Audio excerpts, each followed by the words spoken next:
Imagine you are asleep. It is late, in that deep part of the night when the city is finally quiet.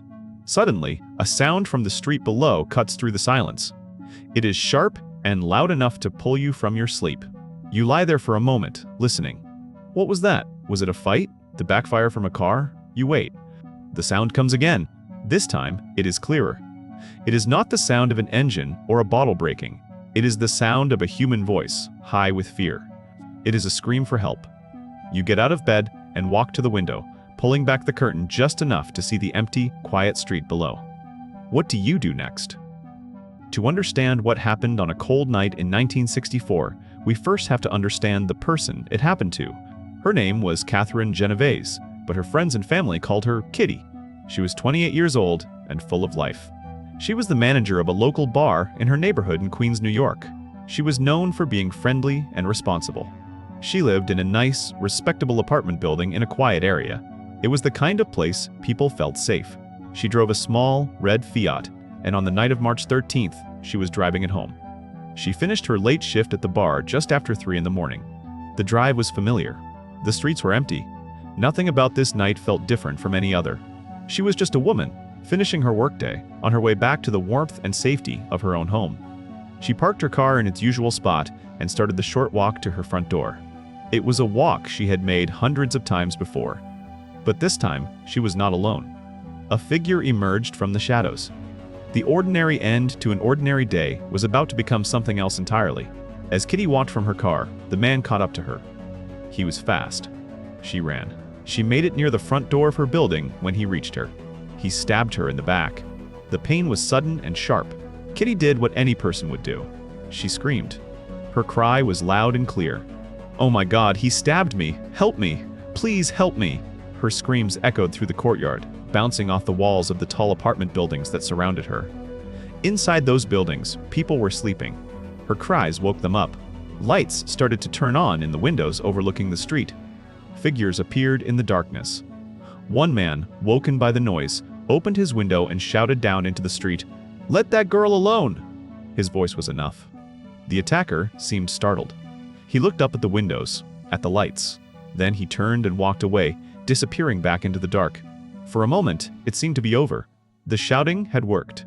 A neighbor had intervened, and the danger had passed. On the street below, Kitty struggled to her feet. She was badly hurt, but she was alive. The man who had attacked her was gone. After the attacker walked away, the street fell quiet again.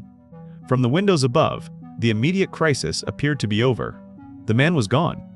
The screaming had stopped. Some of the lights in the apartments went off. People went back to bed, perhaps thinking it was a drunken quarrel that had ended. They had seen a man leave. They assumed Kitty had gotten up and gone inside, but she hadn't. She was too injured to make it to the front door she had been running for. Instead, she staggered around the corner of the building toward a different entrance at the back. She was now out of sight from the people who had first heard her screams. To any of those witnesses looking down, the scene was now empty. There was nothing more to see. This created a dangerous illusion. The problem looked like it had been solved. In the minds of many who had been woken up, the event was over. They did not know that Kitty had collapsed in a hallway, bleeding and alone, just out of their line of sight. They did not know that the man who attacked her was now circling the block in his car, waiting. 10 minutes passed. The attacker returned. He methodically searched the area, checking the train station and the apartment complex. He eventually found Kitty. She had made it to a small, locked hallway at the rear of her building. She was lying on the floor, barely conscious. Here, out of sight and out of earshot of most of the building, he attacked her again. This time, there were no cries for help that anyone could hear clearly. This time, no lights came on. No one shouted from a window. A long time later, a neighbor who lived in the back of the building, Carl Ross, finally made his way downstairs. He found Kitty, barely alive, and called the police. But it was far too late. Kitty Genovese died on the way to the hospital. In the days that followed, the police began to investigate. They spoke to the neighbors. The story they pieced together was confusing. Many people had heard something. A few had seen parts of the attack, but the information was scattered. Then, a conversation between the police commissioner and a newspaper editor changed everything. The story was published in the New York Times. The headline was stark, and it sent a shockwave across the country. It claimed that for more than half an hour, 38 respectable, law-abiding citizens in Queens watched a killer stalk and stab a woman in 3 separate attacks. The story reported that not one person called the police. That story, of 38 people watching a murder like it was a television show, became a national symbol of apathy. It suggested that city life had made people cold and indifferent to the suffering of others. But the story that shocked the world was not entirely true. It was a powerful simplification of a much more complicated event. Later investigations showed that there were not 38 eyewitnesses who saw the murder. The number was an exaggeration. Most people only heard bits and pieces of the event, or saw small parts of the first attack. No single person saw the entire 30-minute ordeal from start to finish. The attacks happened in 2 different locations, so no one had a clear view of everything. Some people did try to take action. The man who shouted from his window scared the attacker away the first time. Another person did call the police, but their report was vague and didn't get the urgent response it needed.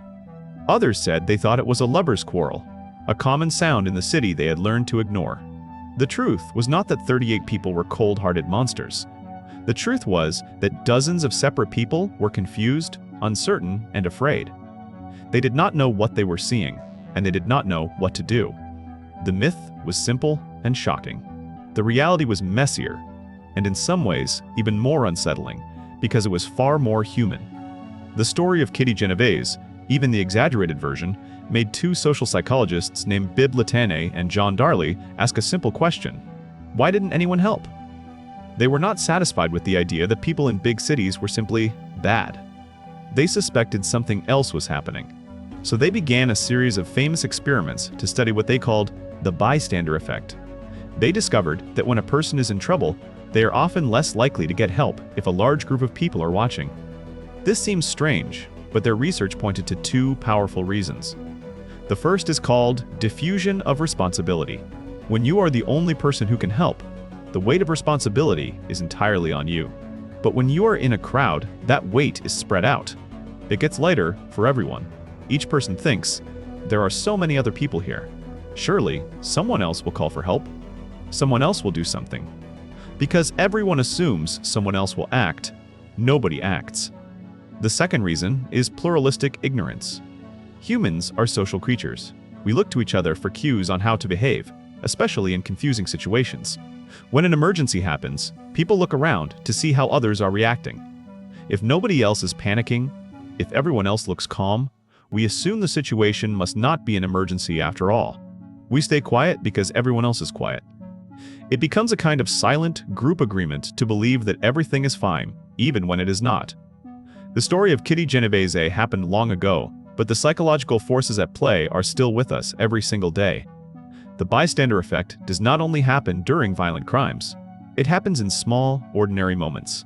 Have you ever seen someone on the street who looked lost or upset, and you kept walking because you were in a hurry, or because you assumed someone else would stop to ask if they were okay? That is diffusion of responsibility. Have you ever been in a meeting where a confusing instruction was given, but you didn't ask a question because nobody else did? You assumed everyone else understood, when in reality, they were probably just as lost as you were. That is pluralistic ignorance. It happens when we see someone drop their groceries and we hesitate to help, thinking others will step in.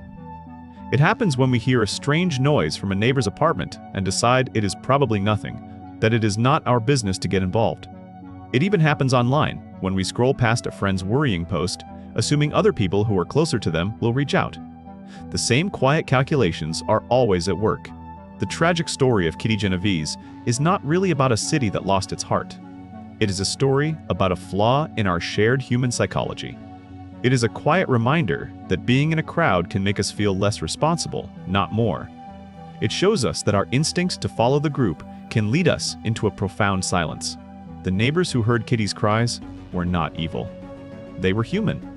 They were caught in a powerful psychological trap that they did not know existed.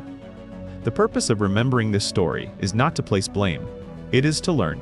The bystander effect is a strong, silent force.